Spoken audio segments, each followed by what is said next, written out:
I'm Andrew Mayne, and I work at OpenAI. My title is Creative Applications, which means I get to play around with technologies like GPT-3, find out what some of the fun things we can do with this are, and explore its potential, and then share it with people like you all. So the way I'd like to do this is I'm going to show just a few slides, and then we're going to go into the playground environment. And let me ask a question. How many of the people here do we know have had the opportunity to play around with the OpenAI playground?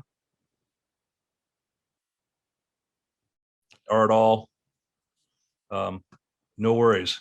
I guess I'll be doing kind of just a general demo to show you the capabilities of this. And it's very exciting because we'll get into the, go into the slides and we'll sort of see sort of what's kind of, what's special about this.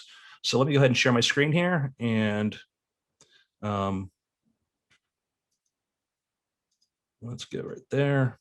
And so working with GPT-3, GPT-3 is the large model, the engine that we created. OpenAI created this language model that was trained on a tremendous amount of data. They worked with Microsoft and built the 5th largest supercomputer in the world, and then fed it a bunch of textual information to see if this model could try to figure out how to finish a sentence, how to complete something, and what it would learn. Previously, we had done GPT-2, and GPT-2 was very impressive, and we weren't sure initially if we should even release it because it was very good at creating stuff that could fool people in certain situations. With GPT-3, we increased the size of the model tremendously, and it was a bet to see what would happen. What would happen if you use deep learning on a much larger amount of data and throw a much more computing hardware at this? What happens? And some people had predicted that you might get an incremental improvement. It wouldn't be significantly different. We found out it was a tremendous difference. It was a huge phase shift in what was capable before. With GPT-3, it was able to do things that we never realized were even, could be even possible using that strategy. So as I said, my name is Andrew Mayne, and I get to play around with GPT-3 a lot and try to find some of the different applications for it. The way we talk to GPT-3 is in prompts, which we'll get to in a second. Like other ML models, it's trying to predict something. You give it some text, and it tries to guess what happens next. If you give an ML model that's trained on images and you say, who is this? It's making a prediction. And so that's sort of the easiest way to think about any ML is basically it's trying to make predictions. Sometimes it can become what comes next. Sometimes it can be what's missing, but it's trying to make a guess. And it makes that guess by training on a large amount of data or by teaching itself when you have something like reinforcement learning.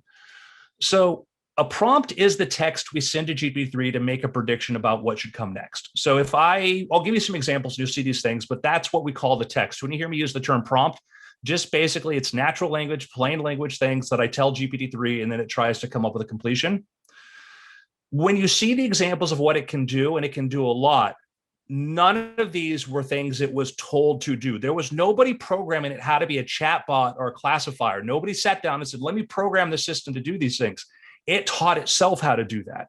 Think about that. When you see these demonstrations, it learned to do this by reading large amounts of text from all kinds of sources. And so that's what's cool and kind of spooky about it, is that part of what I get to do is I get to play around and try to figure out what else can it do? What has it taught itself? And sometimes you can even ask it. And sometimes you just have to observe and see what it wants to do. There's a setting that you'll see me adjust, and it's probably the most important setting outside of what you tell it, and that's temperature.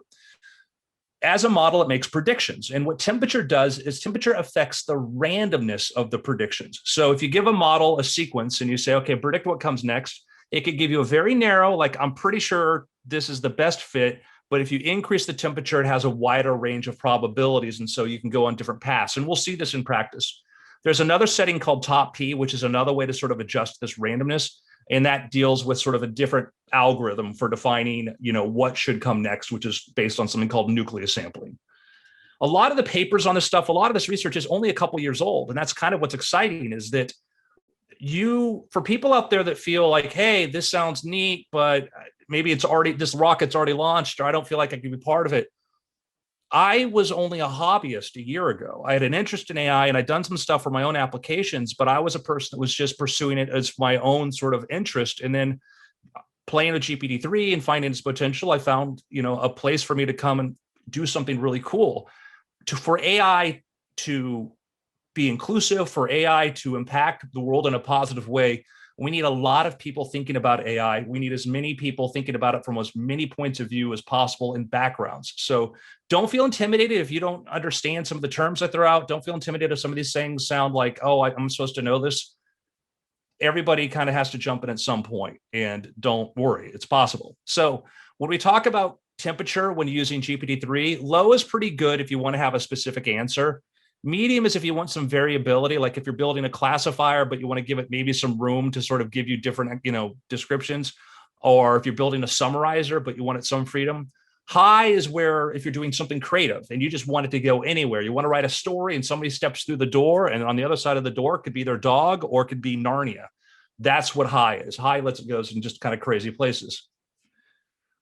The secret to writing good prompts is understanding what GPT knows about the world. And so it learned by reading text. It learned by reading the internet and reading all sorts of sources of information. And so when you're trying to communicate to it, you have to think about how does it understand things? And that's where the concept of theory of mind comes in. And I spend a lot of time trying to think about how did it learn to do this? Where did it, it read a lot of Wikipedia, so it understands those formats.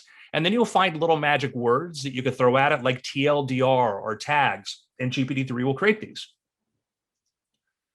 Wrong answer sometimes is kind of the wrong question. And the way I sort of phrase this is GPT-3 is not AGI. It's not a super intelligent AI that could replace a human. GPT is very capable though. And sometimes if you get the wrong answer, it might be because the question could be phrased differently, but there are things that are outside of its capability it won't be able to do. But sometimes if you think, no, it should be able to do this, maybe it's because it's looking at what you said in a different context. Format matters. Sometimes changing one little word can make all the difference. As far as writing prompts instructions, what's the perfect prompt?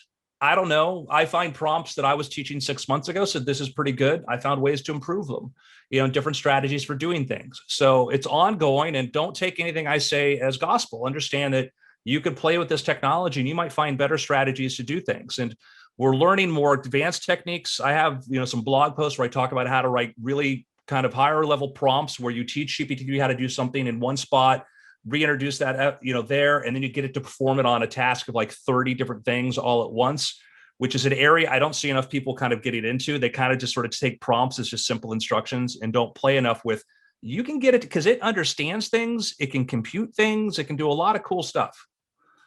So prompt design is ongoing. The more we learn about how models like GPT make predictions, the better prompt design gets. Like I said, I don't know the perfect way to write a prompt. It's always improving. And you can learn a lot from unexpected results. It's like the field of psychology early on. The brain was this black box, but we would learn where there was the story of Phineas Gage, who was involved in this railroad accident in the 19th century where a spike went through an impaired part of his brain and he had different behavior. And that made scientists think that perhaps behavior could be localized to part of the brain. So when you work with a large model and it does something in a certain way, that could be a clue to how it actually works. So let's start with we'll just go jump into the demo here and let me show you. We have, you guys can see the playground, correct?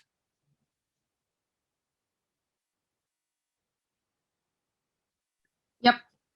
Awesome, thank you. I just don't want to jump ahead here and no, there, I'll pull up the chat, that'll be easier. Okay, so I just don't want to start demonstrating something and, so I'm talking to myself.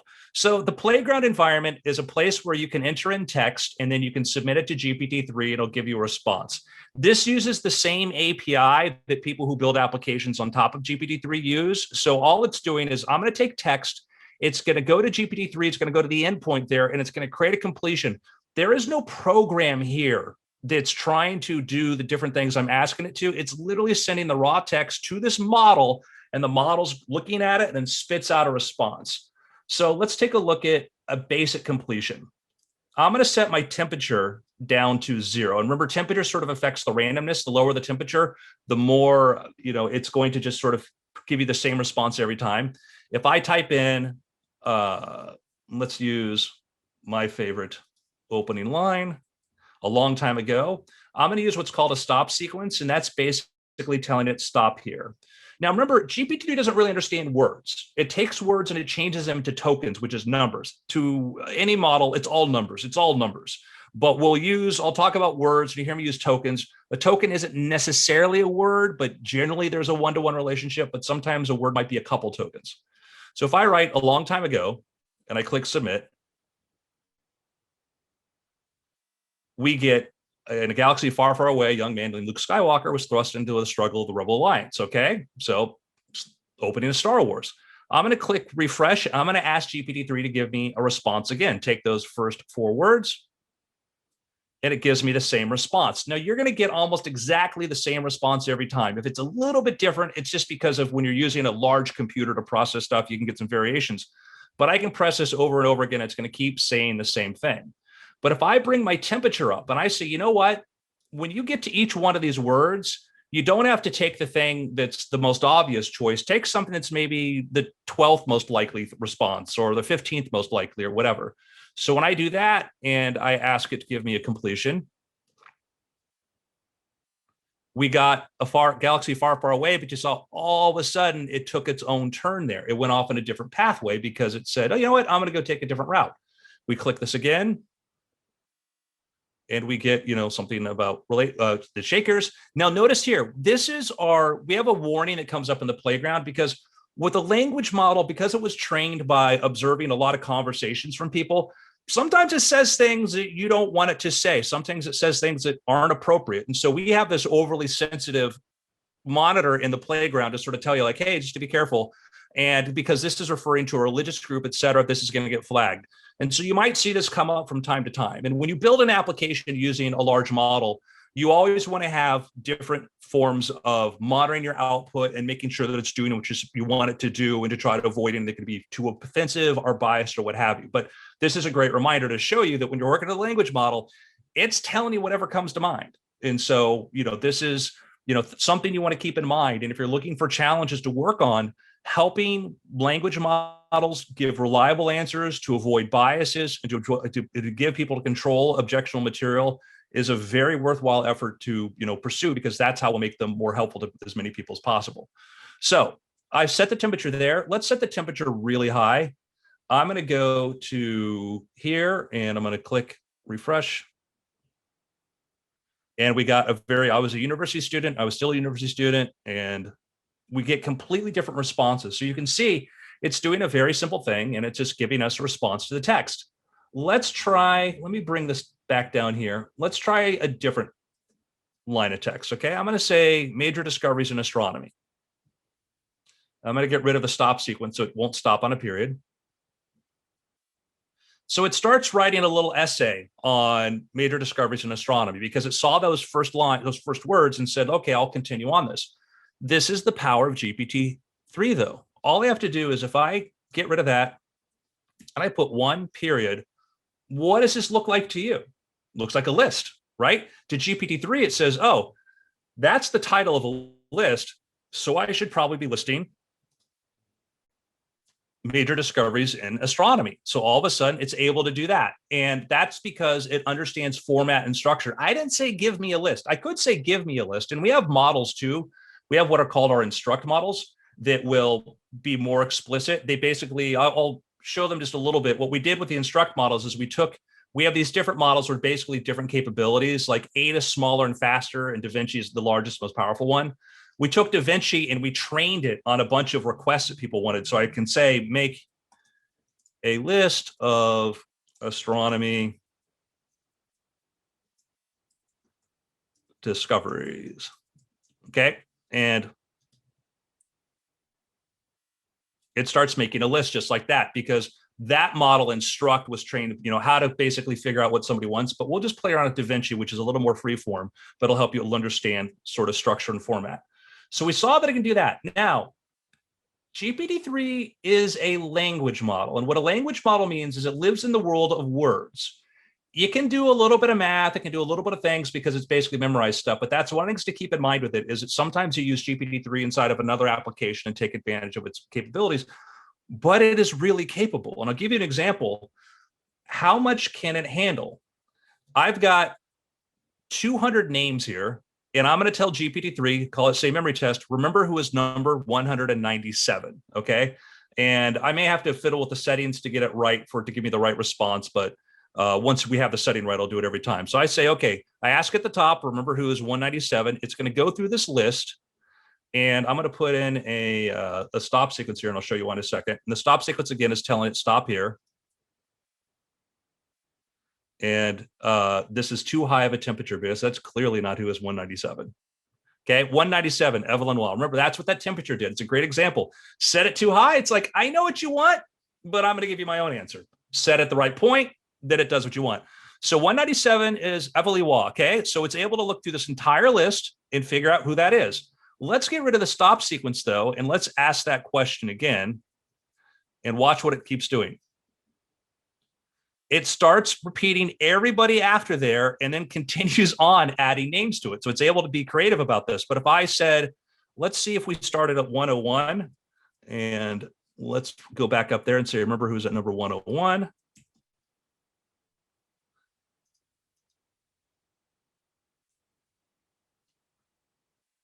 Let me go up there and see who is at 101. William Shakespeare. It's repeating the list exactly from that point. It can repeat all of those items. It can repeat every single word. So you could go back to it and say, who's at 195, who's 196. You'd have to structure that right. Now, there are better ways to remember stuff, but that's just to show you for something that's very creative and able to understand language, it's got a large memory of what it's been able to process. And that's one of the things when I tell people to work on prompts is take advantage of that, because sometimes we give it one instruction at a time when it can process a lot more. The limit is we talked about the tokens. The max it can take is 2,048 tokens, which is about 1,500 words. So we see it can handle a big list. Let me show you, when I first played with this, I came on board, before I worked at OpenAI, I was just another developer playing around with it.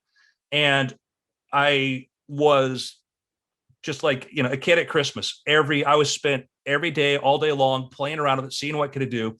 And the thing that really blew me away is this next example. I'm going to show you what this is. GPT-3 can summarize text, and there are other models that can summarize. That's one of the ways in which we measure the capability of ML models is, for certain language models, is one of its general models is can it summarize text. The thing is, most summarizers, what they do is they might look for either key sentences or a few key words. Some of them will actually rephrase it, which is a bigger model. GPT-3 can read through a large amount of text, rephrase it, and write it for a particular age level. So here we have some text, and we tell GPT-3, read through this passage and tell it how you would explain it to a second grader. Okay, explain it to a child. And let's see if this works with this setting.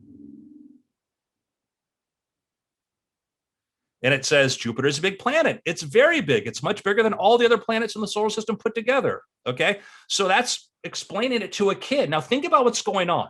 It's reading through the text. It knows we're talking about Jupiter. It takes information from that text. And I've done this with information that's not even in its knowledge base. Understands it knows a lot about the world.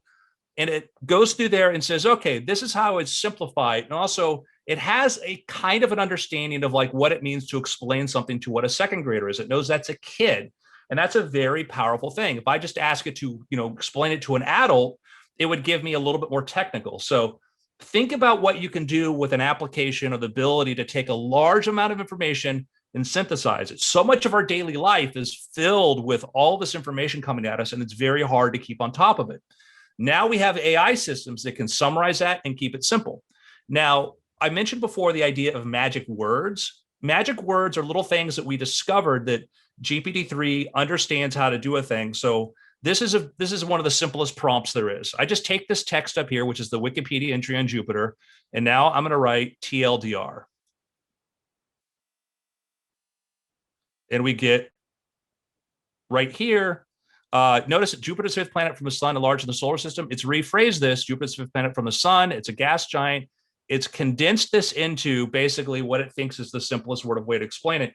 And all we had to do was that's the prompt, is we just use those characters. And there's a lot of little things that you can find out like that. Sometimes you can put in tags.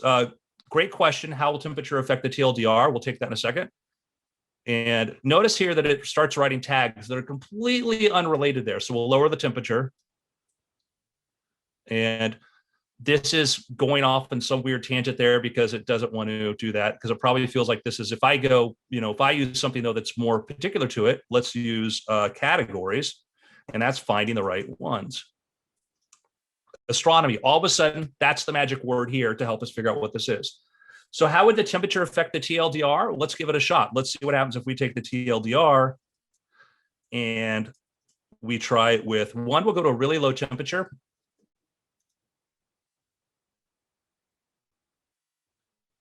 And we get a pretty good simple TLDR we got before. It's doing a basic one, which is a pretty usable one. If we bring that temperature really up, let's go up to like 0.9. Jupyter notebooks are for data science. Okay, so it went off and said, Jupyter could also mean this. And so that's when you bring that temperature really high, it's going to go in a completely different pattern. And remember what I said before, pay attention to you when it gives you the wrong answer, because sometimes there's a clue there. We know why it chose Jupyter notebooks because the word Jupyter. And there is, somebody asked, mentioned it's crazy it recognized Jupyter. It is really with the wrong spelling. It will figure out what you misspelled. It will sometimes repeat those. It will use stuff. One of the things I have to tell people when you write prompts is you can have a prompt where you have mistakes in there and it'll still do what you want it to do. But if it's not working 99% or 100% of the time, it might be because you had an imperfection there. I once helped some people who were working on trying to condense legal contracts, and they were getting like 70% results, but just 30% of the time it wasn't working right. And finally I said, let me look at your source data. And I looked through there and I realized that in their example contracts, they were using brackets to separate clauses. They were missing a bracket. And so GPT-3, which sees those brackets more clearly than we do, is going, well, I think this is part of it 30% of the time, 30% not. Once we fix that, worked perfectly. So worth paying attention to. So let me show you some other things. GPT-3 understands a lot about the world of text. Text can also be the things like if we have spreadsheets. So if we go over here and we create, basically we tell it to write a spreadsheet, and let's see what happens. It might start adding things here, but give it a shot.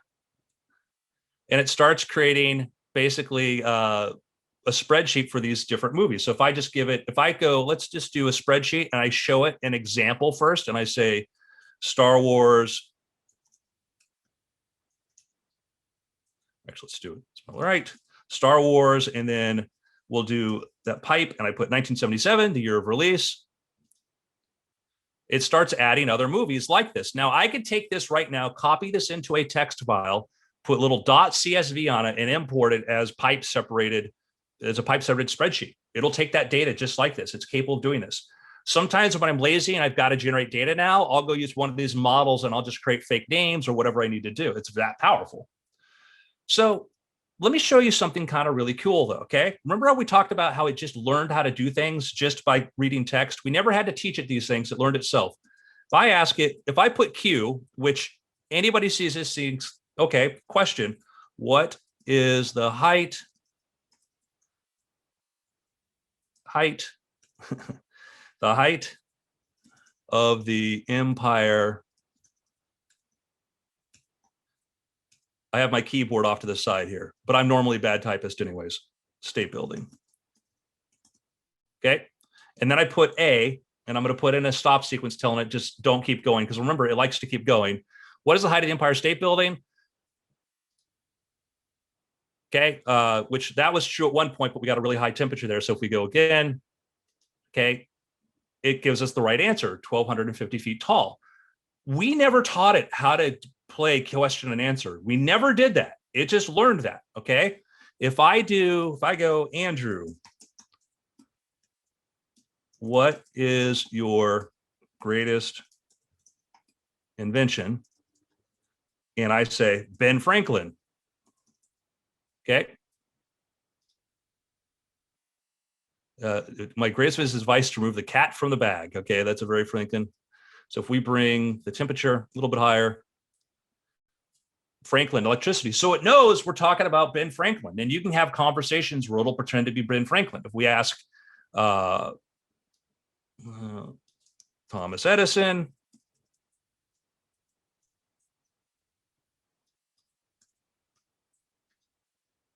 the phonograph, okay?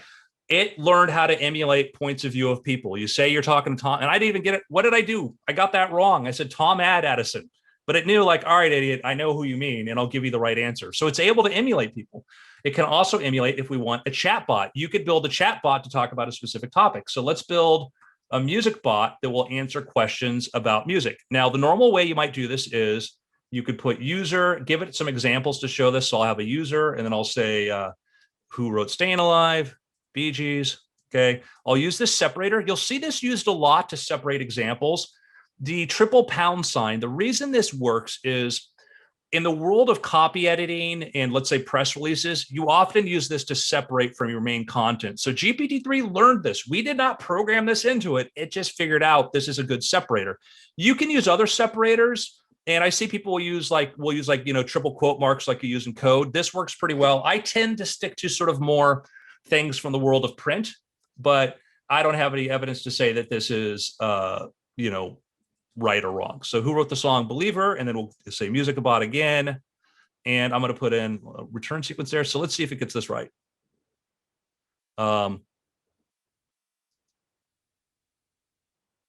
And it gets it right, because the temperature, it gets it right the second time. The Monkees wrote I'm a Believer, okay? Now the problem, and then sometimes there might be a Neil Diamond song there, but if we set the temperature really low, we're going to get the right answer every time, okay? But also this is really how I would teach it. I would provide information here. But let's say I want to make sure it only answers questions relating to music. I can add what I call a middle layer where I put a question to it, which basically is a reminder and say, is this a question about music? Because let's say you're making an application that's a music bot and you don't want people to start playing, Dungeons and Dragons with it. You want people to stick to what it's supposed to do, because this is very easy to ask a question and it will go in some other direction unless you put some guardrails there. So we can create this middle layer to basically say, remind it, hey, this is a music question. So here I'm using what we call, I call it priming. Some people call it stuffing, but it's giving it examples, which is showing it what to do. And it's kind of like in ML, you have training, but it's sort of just a way to show how to continue this, like find the pattern here and repeat it. And you want to be explicit and tell it what the pattern is. It can sometimes figure it out on its own, but if you do it this way, it's a lot easier. So if we ask it, question, who wrote the music for Avatar? I'm going to use a stop sequence of the triple hashtag there. And it understands, yes, this is a music question, and James Horner composed the music for Avatar. If I write, would you help me rob a music store? Let's try to trip it up. We got the word music in there, okay? A regular NLP, very simple sort of NLP system would probably get tripped up by that, but let's see what happens. It says, no, I can only answer questions about music. So we're able to build a bot in just a few lines of natural language that knows what it's supposed to do and what it's not supposed to do, and have even a little check that we could put in there for our application to make sure what it's doing. Again, nobody sat down and told GPT-3, this is how you act like a chat bot. It learned this just by reading the world of text, the same way we learn things. And we found out it could do other stuff. One of the people working on GPT-3 said, what if I just write something in English and then I ask it if it can do that in French? And boom, it had read a lot of other languages. So it actually speaks some French, it speaks some German, it even speaks some Vietnamese. And that's kind of cool, is it's able to translate without having been explicitly taught how to translate. It just learned enough about these different languages to be able to do that reliably. Its strongest language is English, but it's capable of doing this with other languages too. So if you want to apply this in a really practical way, one of the ways that you think about this is you want to get useful information out of this. Imagine you have a company, you get a lot of feedback from people. And let's say you have a game, you put a game out on the App Store or Google Play, and you have an open comment box because you want general feedback. But let's say the game is really popular. The next thing you know, you've got 10,000 pieces of feedback. That's really hard to sit down and read all of that. You might hire some contractors to try to pick it up and go through it, but that can be problematic. What would be helpful is if you could take that feedback and then narrow it down. And so you could basically categorize it or know this, say this is this kind of question, or this is what people are saying. So you could put in, let's say, a spreadsheet. So what we can do is we can take, let's say, like right here, we just have this response from somebody who's talking about a game called World War Mice. And I can give the model some instructions. Telling it what it's doing at the top can often be very helpful, because remember, it's looking for signal. It's looking for signal to figure out what task it's supposed to do. So if I tell it, read this customer response, then answer the following questions, and then I give it a bit of text. I'm using the separator here, like the triple quotes. It could work with other separator. That's not too critical. Now, instead of asking one question at a time, I can give it a list of questions and say, what product was this about? Did the customer have complaints? Were they polite, etc.? And then I could say, here's the format to give me the responses. when I see developers start working on prompts, often they'll send this through one at a time. They'll ask one question at a time. And every time you use it, it uses resources and uses up tokens and costs money. But if you can simplify what you're doing, and if you can get it to give you a lot of responses at once, and that's why I showed you its capacity to remember like 200 things at once, we can actually make it more efficient. So now let's see what happens if we ask it this. And I'll put in a double return here as my stop sequence. Let's bring the temperature low, because I don't want, you saw what happens when you go high. It will make stuff up, but we'll keep it low. So it'll probably just try to use what's there. So there we go, a summation of what the customer said. And now I can just take this in there and take these general answers. And it's much easier for me to simplify this and to find the information that I want. Okay. Do we have time for me to do a quick demo of semantic search? I'll take that as an affirmative. So semantic search is a way to use GPT-3 to compare things. What's the value of that? Well, remember how we saw it was able to summarize, which means it's able to understand things really well. So this is a different endpoint we created. And what it does is you give it some text, like a query, and then you can give it a bunch of documents and say, find out which fits best. Now, this isn't looking for just like keywords. This is looking for deeper context and deeper meaning. And I'll show you a simple example would be if I just said, tweet sentiment, and I had an emoji to mark how somebody felt. Each one of these is going to be sent separately as its own document and compared to here, and it's going to get a score. And then GPT-3 using semantic search is going to send that back to us. And then I'll just rank by which one has the highest score to figure out what's the best fit for this. And we get the best ranked one is this tweet is positive. Now I can go and write, my day has been meh. And this tweet is negative. Now, sentiment classifications like the hello world of ML, but notice we never actually taught it what to do here. It just figured out how to connect these things, but it can connect things on a deeper level. I can go take 7 basic plots, okay? So let's take Jaws, which is a great book and a great movie, and then let's have a bunch of different plots, including Rags to Riches, Voyage and Return, comedy, etc. I'm going to ask GPT-3 to figure out which does this fit. Now, I'm going to take advantage of the fact here I don't even have to give it a plot description because it knows what Jaws is. It has this idea of Jaws. It knows it is the word, is the noun, but also there's probably, if you looked inside the brain of GPT-3, you'd probably see a strong spike or, dense area when it comes to Jaws, the movie or the book, and sharks, etc. So all I have to do is click analyze and we get overcoming the monsters. The highest ranked choice. Next one's Voyage and Return, and then the quest, and then lower ones down there. So all it did was take that word and try to figure out what fits the best here. If we take The Hobbit and analyze it, we get a quest, which is great. We're overcoming the monster, which is fair to rebirth, etc. So it's able to take this and give you, a helpful, useful way to sort of take information and take advantage of the fact that it understands things beyond just keywords. And it can understand what they mean or what they signify. So that's sort of my intro to GPT-3 and some of the capabilities of it. I am open for questions until we're out of time here. So by all means, if you have any questions, let me know. You can go sign up to get on our waiting list at openai.com. We've been processing this a lot faster. If you signed up several months ago and been waiting, go sign up again. And, we are, it's exciting to see what people come up with. It's exciting to see what people are able to do with this technology. And things are moving really fast.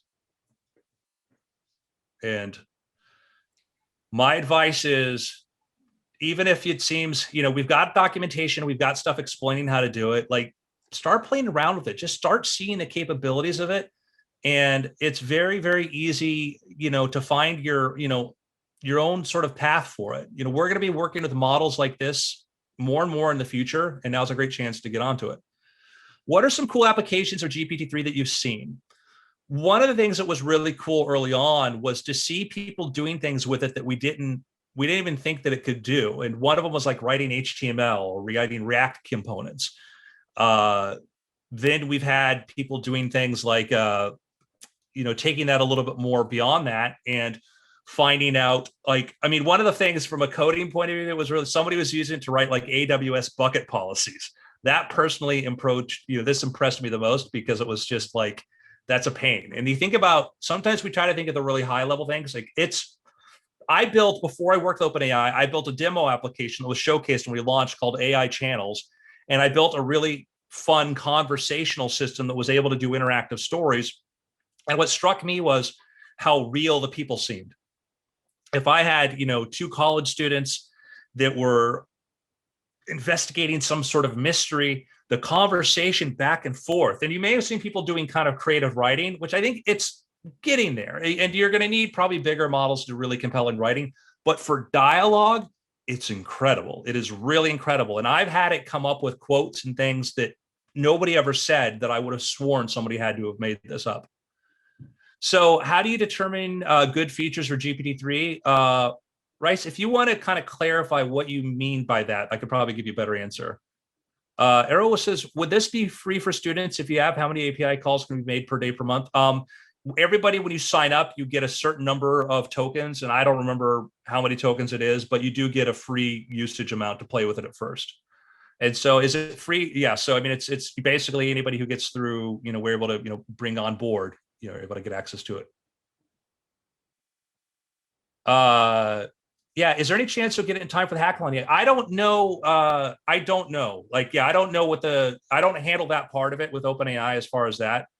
So, as far as the time frame on that, I do not know. I would not maybe, I would maybe plan differently right now. So in general, you've signed up a couple months. Yeah, they're going through that list faster though. So, I mean, I'd say don't be afraid to apply again. Can you integrate this into a site app? Yeah, this playground was just a front end for the API. This whole thing is called the OpenAI API. And so it's designed specifically for that. And we created the playground to make it easier to see what you can do. But the implications, there are a number of companies now that are using products. You may have heard of AI Dungeon. There are other places that are actually using this in production. And what they do is they send the request to our API. How long did it take for it to learn? Did it go through the entire internet? I'm just wondering, because if it did, would it take forever? So no, it couldn't. The entire internet is pretty big, but we have data sets. We have entire teams of people to put together data sets of all kinds of knowledge, not just like the internet, but particularly things that are going to be higher quality. And I don't know how long it specifically took, but remember, we had to make the 5th largest supercomputer in the world to take all of this. When we talk about the size of this model, we explained it has 175 billion parameters. So that was a tremendous amount of information to figure out all those connections to this. Like, when does this word appear? What else appears with that word too? And building that model of how that all works, which trying to even fathom, what it's like internally just blows my mind. And, the goal is, to see what else you can do with that. You may have seen that we released some information about a model we created called Dolly, which used the same method we used for text, but used it with images. And you could, if you check out openai.com and you go look at our blog, you will see these examples where you could describe a cat on a motorcycle and it would create an image of a cat on a motorcycle, which is incredible because it just shows you the power of that model, that method of trying to approach things. Josh Friedman, which is also the name of one of my favorite TV writers. How much of an improvement over GPT-2 would you say GPT-3 is? Also, are you able to access GPT-2 without signing up? So GPT-2, there are people who actually run it. Like, you can go to Hugging Face, which is a company that basically you can play with GPT-2 on there, and there are people creating their own versions of it. We don't have an API for GPT-2, but other people have APIs for it. How much of an improvement would it be? I mean, to me, it's an exponential improvement. When GPT-2 first came out, I was very excited about what it was able to do. And I went to GitHub, where OpenAI, which I wasn't working for them at the time, I was just a fan. I read every single generation they had posted to GitHub about what GPT-2 input and its output, because I was just fascinated by this.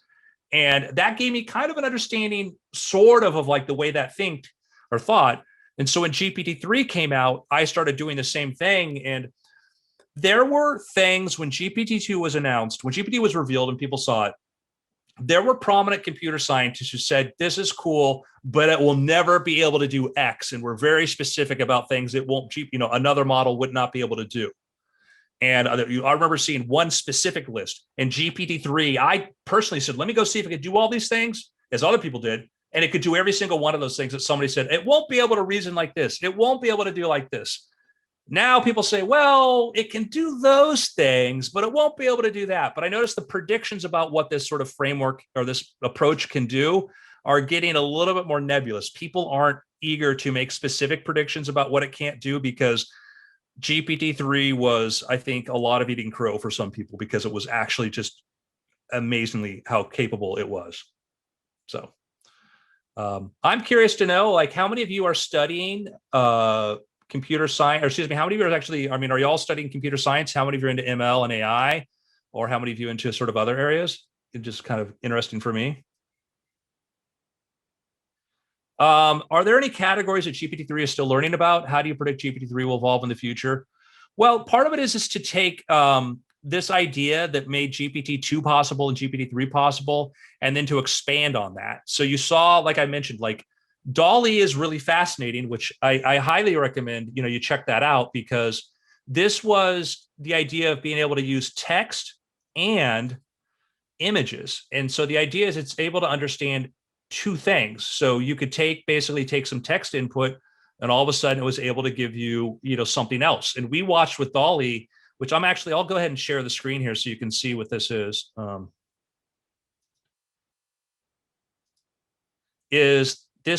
could read the blog post, but we could give it examples and say an illustration of a baby daikon radish and a tutu walking a dog, and it figured out how to draw that. An armchair in the shape of an avocado.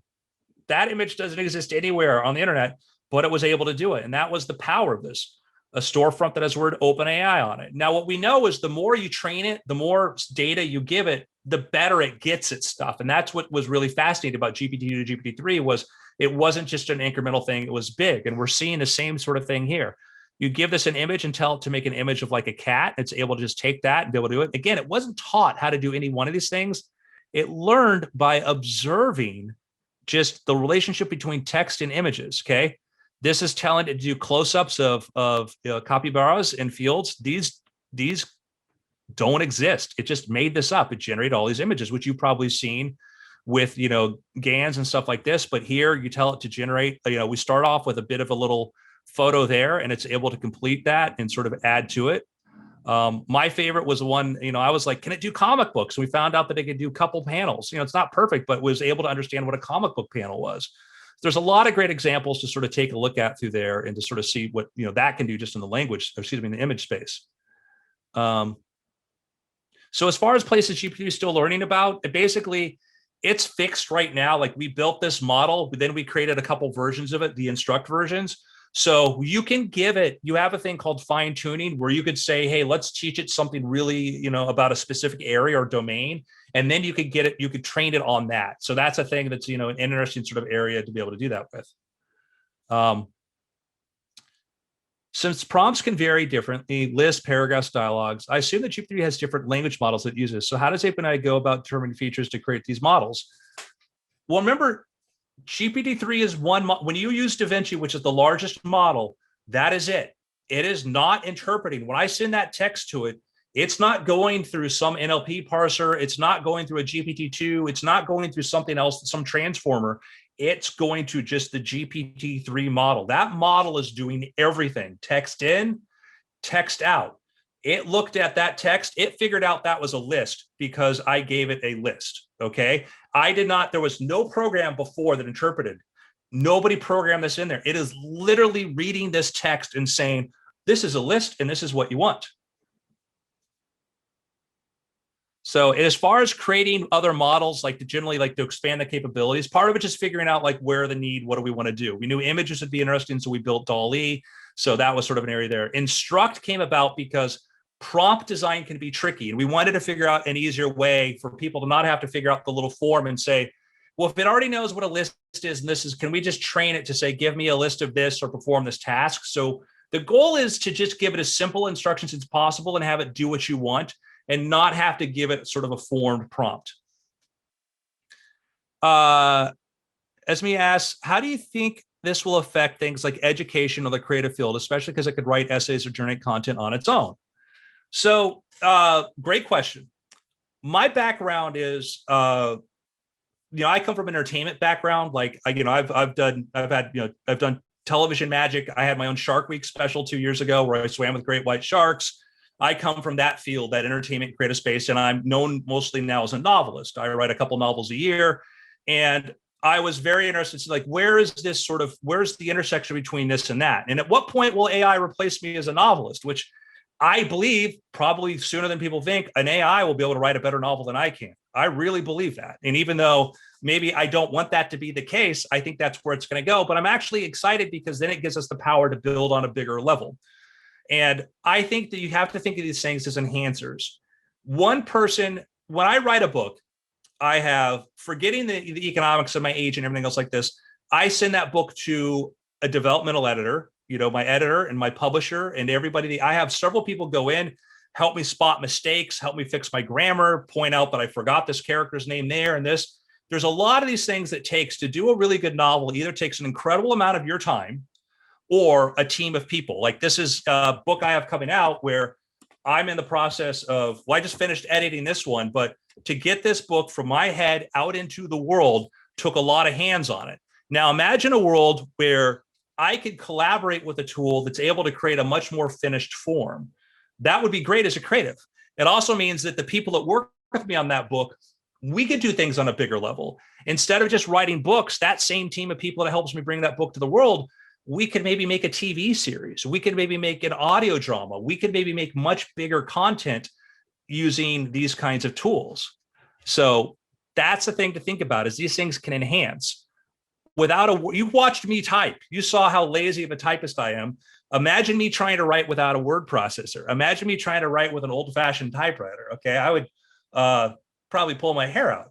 But that's the advantage of these things, is they can help us expand on what we can do, because GPT-3 is super capable. If we create bigger, more powerful models, they're capable, but they need somebody to ask it to do something. They need intent and they need purpose. And that's where we come into play. That's where we figure out these clever applications for it. And I think that's what's really exciting, is to think about, if you look at the stuff and you go, oh, this is technical, this is whatever.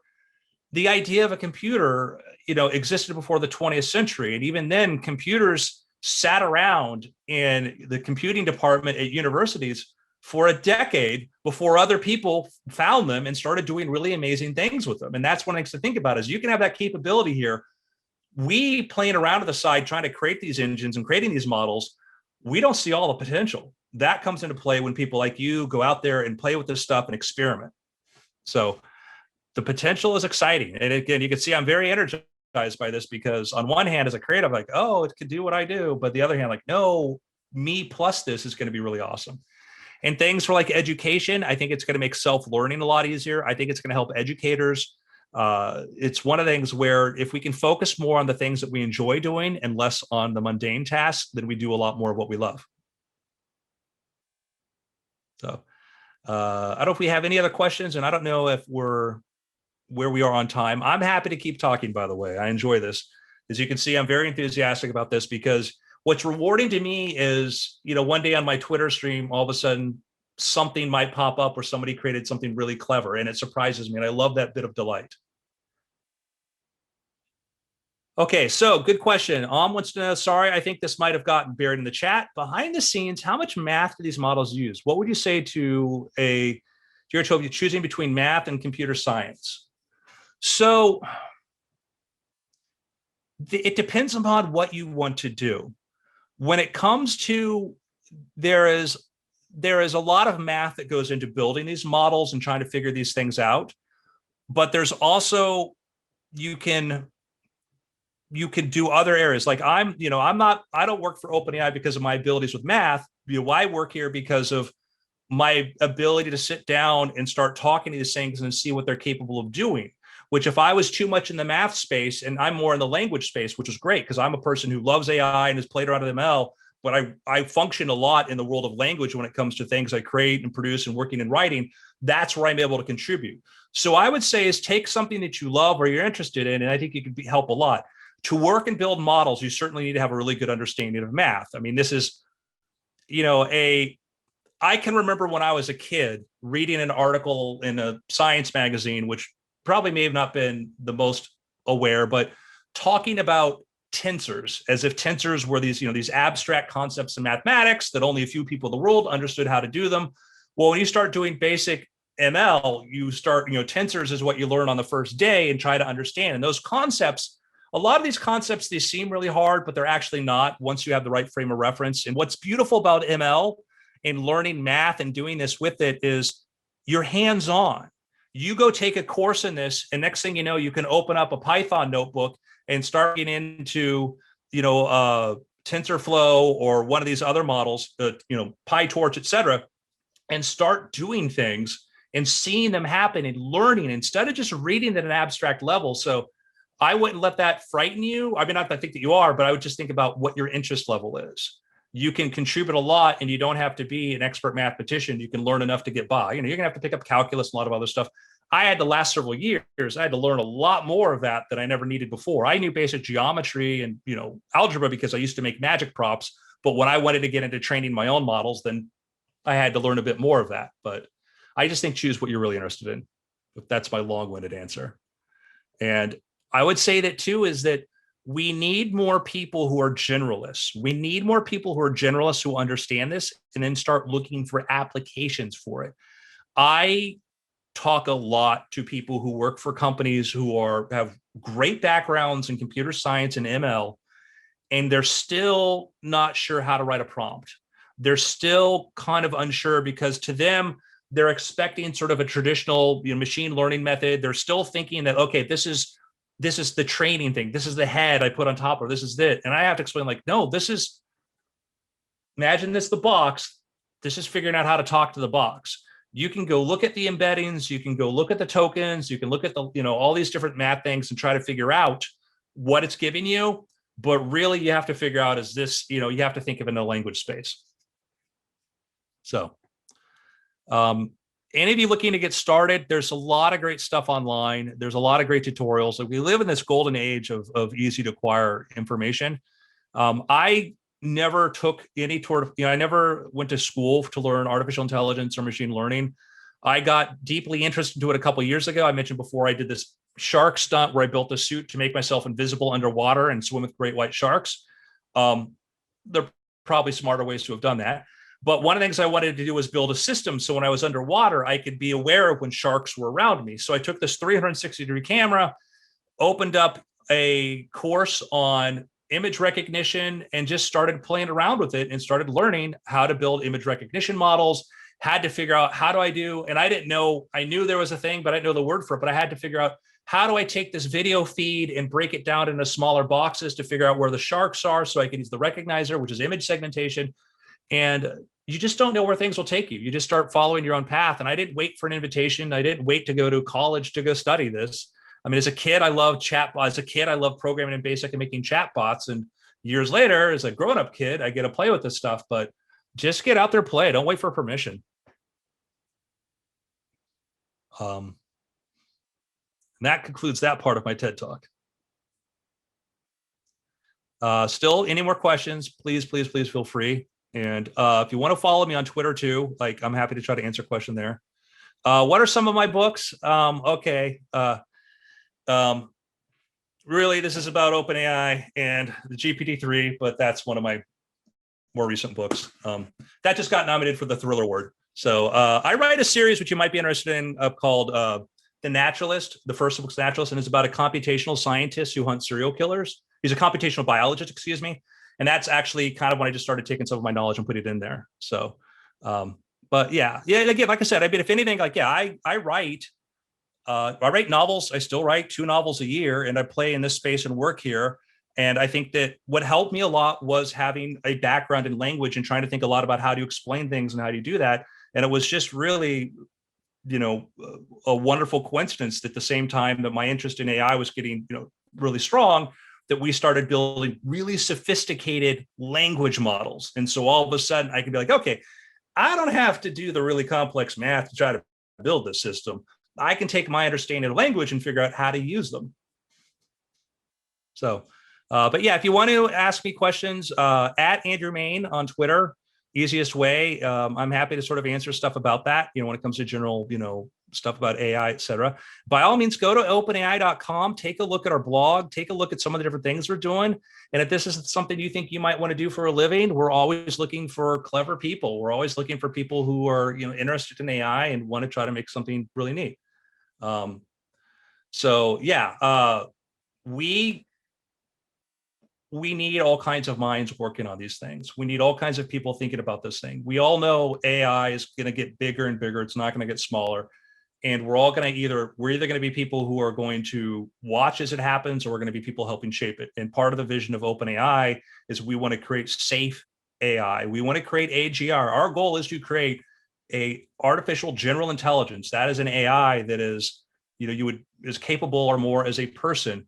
And that's a big goal. And then we may not get to it, but along the way, we're going to find out a lot of interesting things. And other companies are working on really cool stuff too. And it is really an exciting place right now.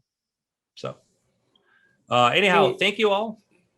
Oh, sorry. Yeah, I was just gonna thank you, Andrew, so much for this lovely presentation. We got some amazing questions and an interaction period. So thank you once again. It was a super interesting workshop. Thank you very much. I'm glad to be here. Good luck, everybody. Thanks. And now